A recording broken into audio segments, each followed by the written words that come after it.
Good afternoon, dear friends. I want to thank everybody who joins us. My name is Oleh, and Ukraine Media Center continues its operation today.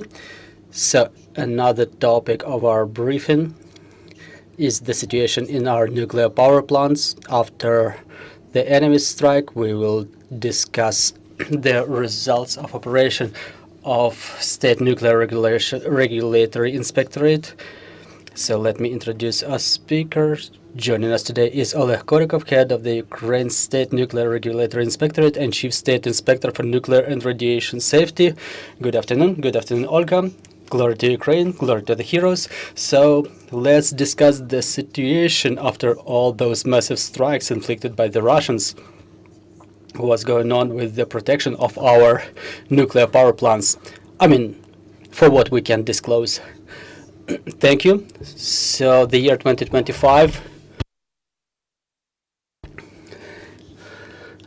and the most recent period passed under intense influence of the shellings of critical infrastructure by Russian Federation. The terrorist country tries to take as much efforts as possible to ruin the Ukrainian power grid, to disconnect nuclear power plants from power distribution substations, to destroy the consistency of our and integrity of our power grid. Currently, our nuclear power plants remain in stable mode of operation within their requirements of nuclear and radiation safety. For the time being, after the most recent strike inflicted by the Russia on power distribution substations, the reconstruction of their capacity is underway. It's not yet fully completed, but more than 90% of capacity is already restored. Currently, the reactors of nuclear power plants operate in stable mode.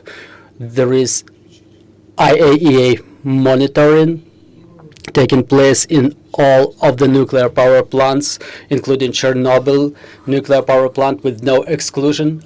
Also, there is an extended monitoring of power distribution substations that are necessary for the safe operation of nuclear power plants.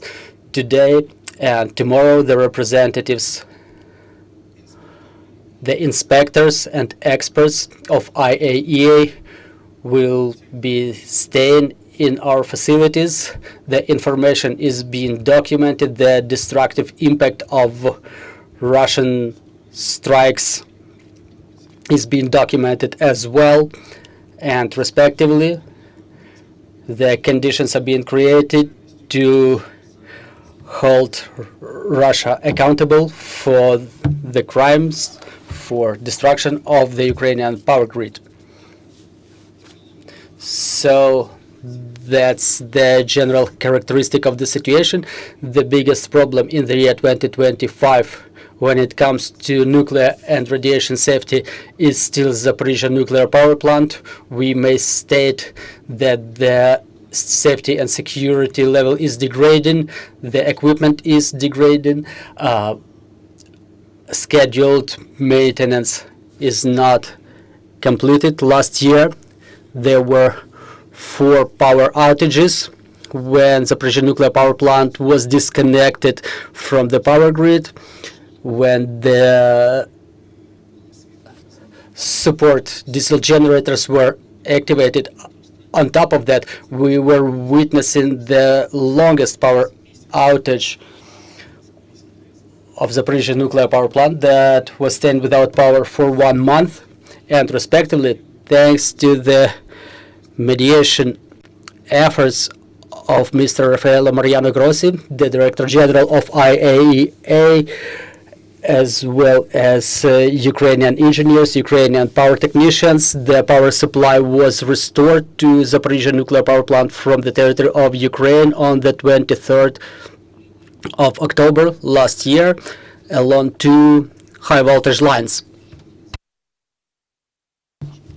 Currently, Ukraine continues supplying electric power to Zaporizhzhia nuclear power plant. Meanwhile, its militarization level is still growing. Yet another video emerged online, according to which the military material is still based in Zaporizhzhia nuclear power plant, using its facilities as shelter in order not to be stricken in response from Ukrainian troops located on the other bank of Dnipro River. Just like previously, the automated system of radiation control is switched off, and we are unable to identify the condition of radiation safety in the Zaporizhzhia nuclear power plant. Neither such information is being handed over to IAEA in compliance with the international obligations undertaken by Ukraine. Also, the occupiers continue preventing normal operation of IAEA representatives in Zaporizhzhia nuclear power plant. They are not being permitted to oversee the operation of important elements of equipment that are important for ensuring radiation safety and security. Zaporizhzhia nuclear power plant situation remains of great concern to us, and it has nothing to do with the principles of safe and secure operation. On our end, we are preparing to restore the safe mode of operation of Zaporizhzhia nuclear power plant. During last year, we've prepared the plans that were approved, the plans of restoration of safety in nuclear facilities in Zaporizhzhia nuclear power plant. I mean the reactors from 1 to 6, as well as the storage of the processed nuclear fuel. We have detailed plan, detailed documents, and we are prepared to restore safety just as soon as the Zaporizhzhia nuclear power plant gets back under the control of Ukraine. Also, in the year 2025, we were witnessing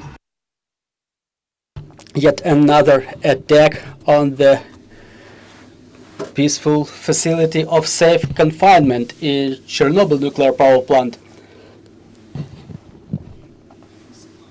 It's difficult to describe from the safety perspective. That was a facility that was built at very high cost by a large number of stakeholders, donors, engineers, a unique facility, purpose of which is to create barrier against spreading radiation to the environment. And on top of that, this facility doesn't support Ukrainian capabilities to counter Russian aggression. There is no connection whatsoever. That was a purely act of terrorism, a reckless one. Okay, what are the consequences of such act of terrorism? Well, the point is that the strike by an unmanned aerial vehicle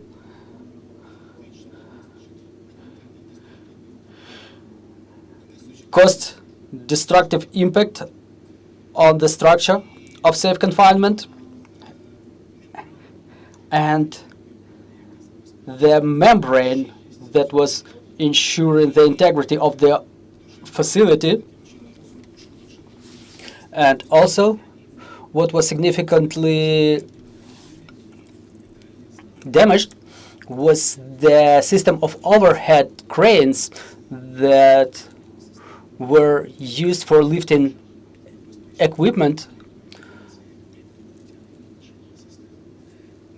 of the safe confinement and other systems. So basically, we've lost two key functions of the new safe confinement. First of all, the confinement itself, the cover. Even there was a plan that if nothing happens, it still serves as an additional barrier that would prevent radiation from spreading. And another function is creation of conditions for safe removal of the equipment of the destroyed reactor number 4. Now, after the strike by a drone, we've lost these two functions, and on top of that, the anti-corrosion system was damaged. Those metal structures were covered in anti-corrosion agent, and under the conditions of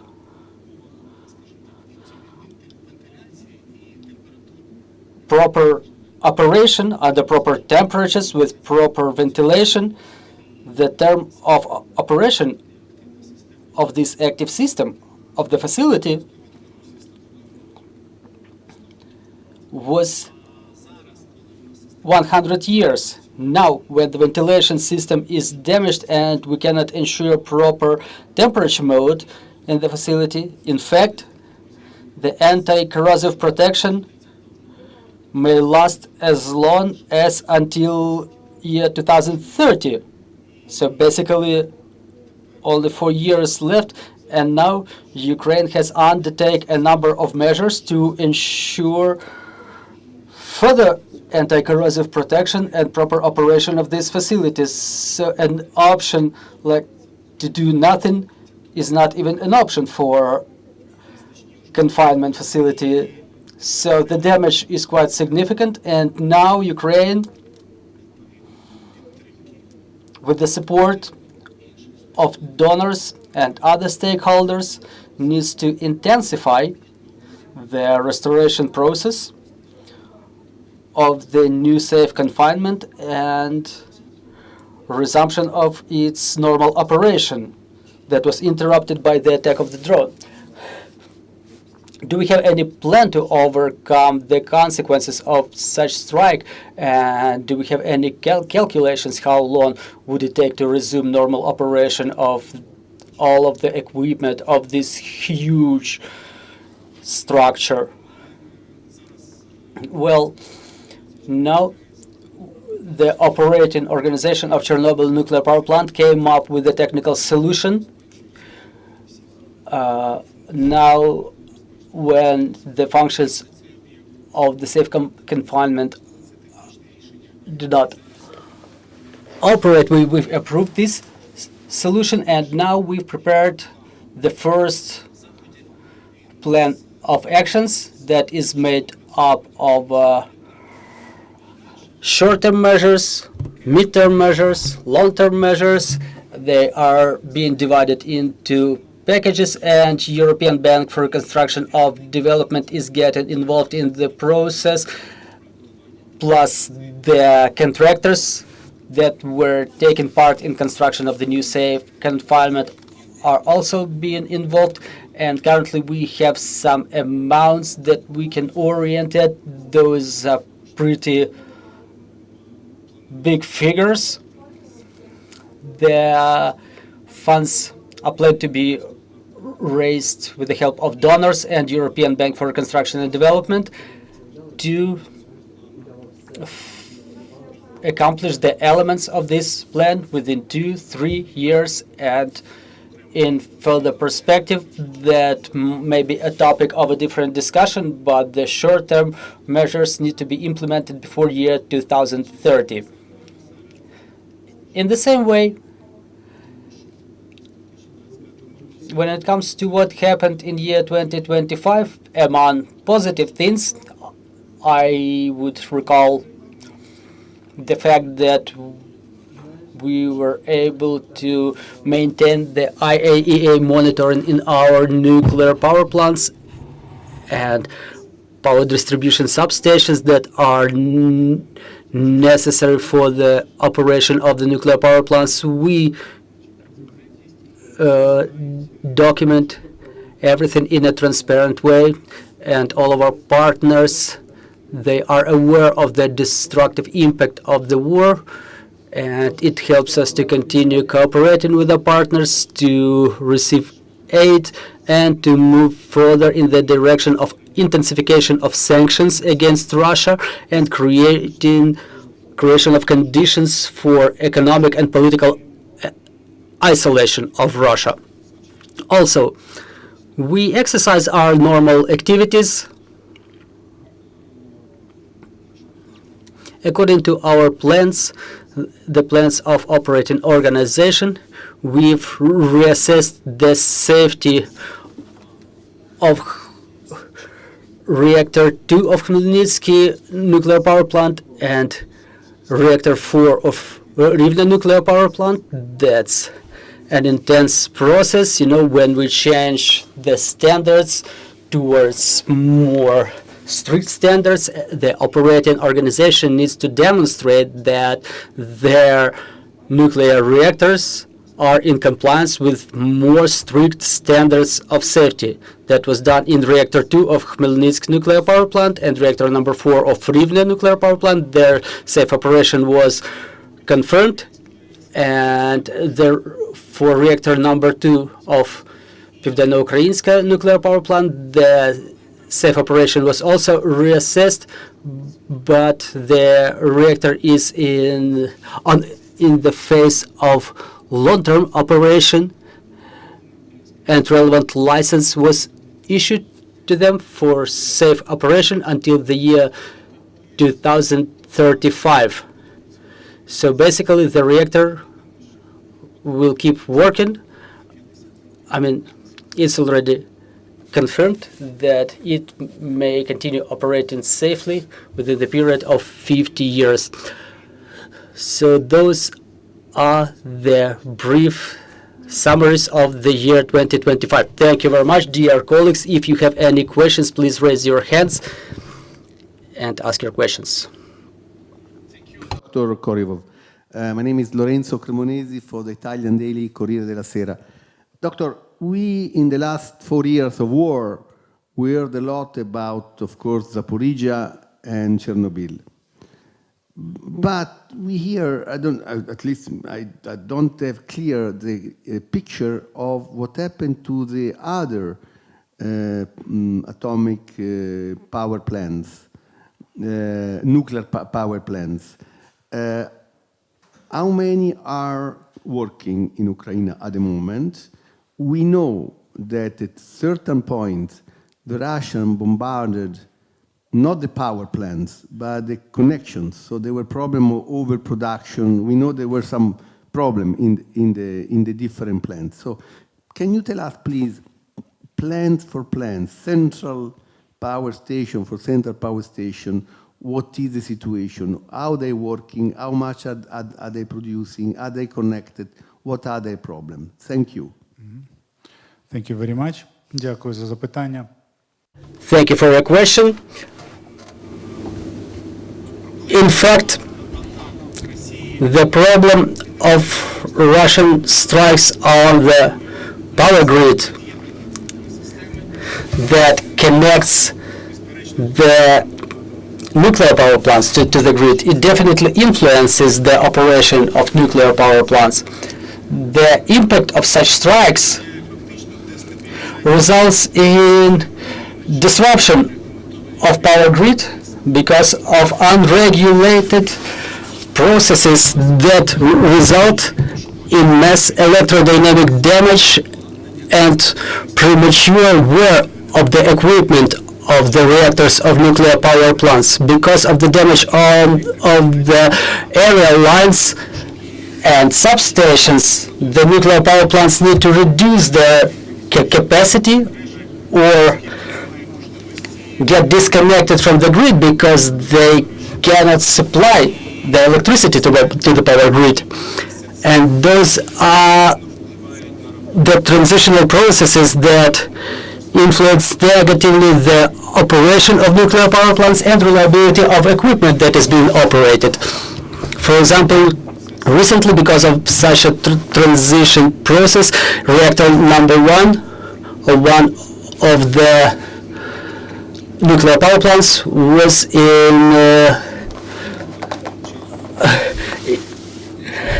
emergency repair mode. Which nuclear power plant was it? I would rather keep it secret, but one reactor was being repaired for 5 days after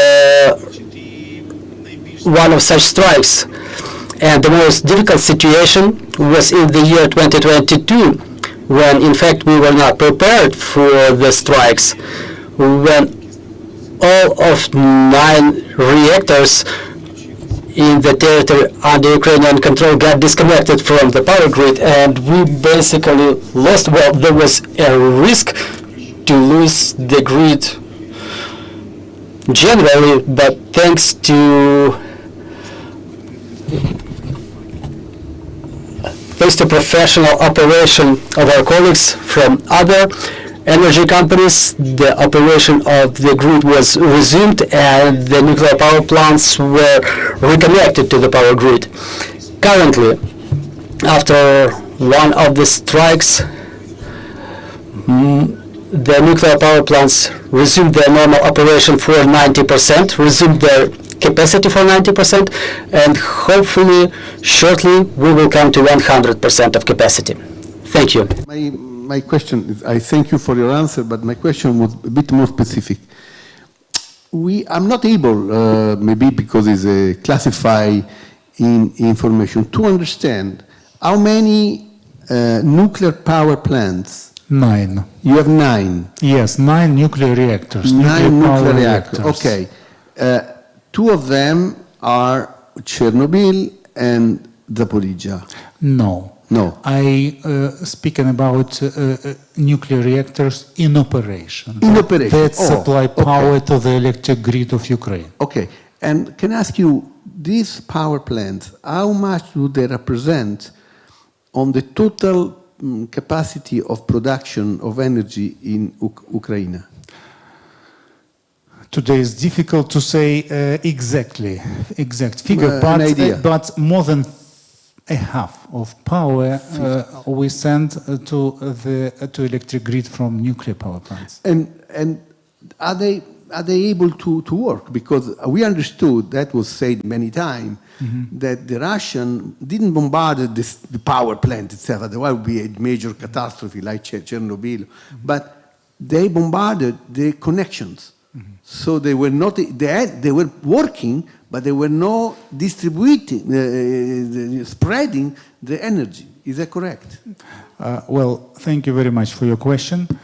Despite Russian attack, not nuclear, but electric power substations that are relevant for nuclear power plant to send the power to the grid. But nevertheless, we have capabilities from our staff members and repairs and spares to recover that connections. And currently, at current situation, all 9 nuclear reactors connected to the grid and send power at about 95% from the available power capacity. Sorry, I have a last question.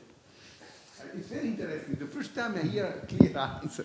Can you tell us, in these now we are at the 4 year of war, in these 4 years, was ever a direct attack by Russian drone or missile on the power plant, on these 9 power plants, direct? I'm not talking about substation, the wire system. I'm talking about the powers, they generate the reactor themselves. Well, we have 9 reactors in operation. We have International Atomic Energy Agency observers at each nuclear power plant. And there is no direct attack yet to nuclear power plant. And I hope it will never be in the future. I believe it. I think that we need international support to send to the Russian aggressor a clear message to stop attacking nuclear and related to nuclear infrastructure. Thank you very much. Дякую, пане Олеже. Дійсно, ми сподіваємося на це, що це ніколи. Thank you, Mr. Oleh. Hopefully this is really never gonna happen. And I would like to ask you yet another question. We understand now we're all in a very difficult situation when it comes to our energy and generation. We understand the generation is not sufficient for the whole of Ukraine, and there's a lot of talks around Chernobyl nuclear power plants. Some of the experts discuss resumption of its operation. Do you think it's possible or not? Thank you for your question. Well, currently Chernobyl nuclear power plant is being decommissioned. Their reactor number 4 was destroyed by an accident in Chernobyl nuclear power plant back in 1986, and reactors from 1 to 3 were operating for a certain time after the year 1986. However, there was a political resolution made by Ukraine. There was a memorandum of understanding between G7 countries on one end, European Commission and Ukraine,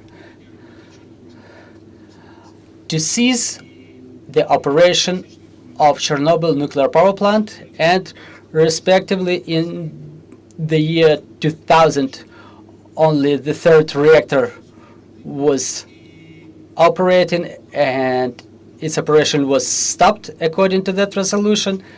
And there was a relevant state program of decommissioning of Chernobyl nuclear power plant approved, and in accordance with this program, Chernobyl nuclear power plant is being decommissioned. First, it starts with defueling, when all of the nuclear fuel is being taken out of the nuclear power plant, transported to the storage facility. Second phase is the final decommissioning and conservation. This is the phase that is currently ongoing, and during this phase a number of measures is taken that disconnects the power plant from the grid. So a lot of equipment was already decommissioned there, as well as concrete structures, machine rooms, turbo generators.